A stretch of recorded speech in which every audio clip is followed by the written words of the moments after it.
chance to explain yourself. What you're watching is video of a confrontation. Come on, you're talking to a 15-year-old female. That came from an online sting operation to catch men who allegedly thought they were meeting up with underage girls for sex. And then you come but here. the people laying the trap are not the police. What are you thinking? They're everyday citizens who take it upon themselves to hunt down and expose alleged child predators online. And I've always been a fan of To Catch a Predator, the Chris Hansen series. Austin Spain lives in southern Indiana and has been on what he calls Predator Patrol for about 5 months. I've got different social media platforms where I have what I call decoy accounts.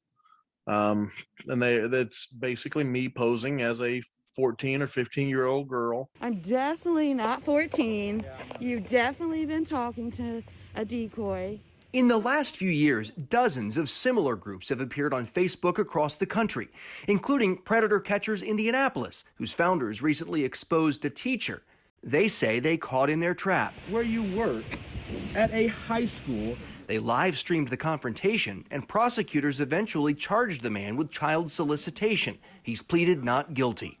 You know, for every minute that we're talking to a predator, that's the minute they're not talking to an actual minor. If they're meeting us, that's one actual minor they're not meeting. But critics say it's not without major risks. Just ask Joey DeWitt. I wasn't even the right guy.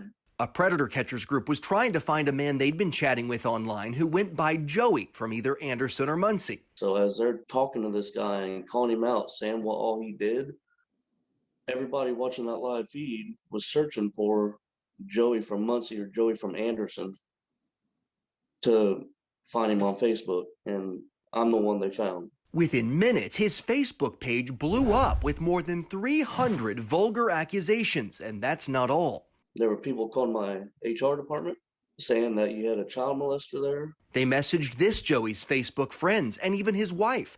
The online mob eventually realized they had the wrong man. Predator Catchers Indianapolis scolded their followers. Some of y'all need to quit jumping the gun. But Joey DeWitt says the damage was already done.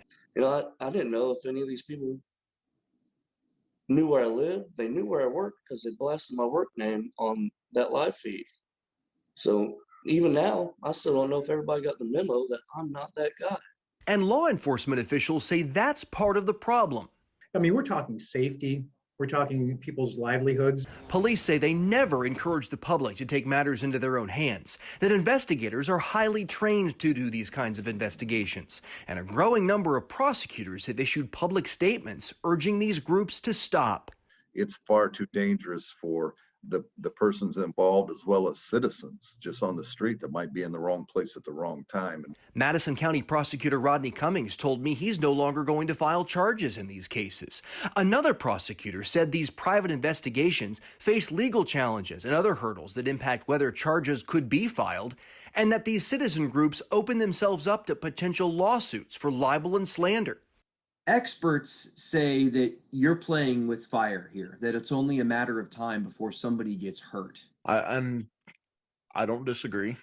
The problem is me playing with fire, and eventually I may get hurt. If I don't do it, somebody's for sure going to get hurt right now.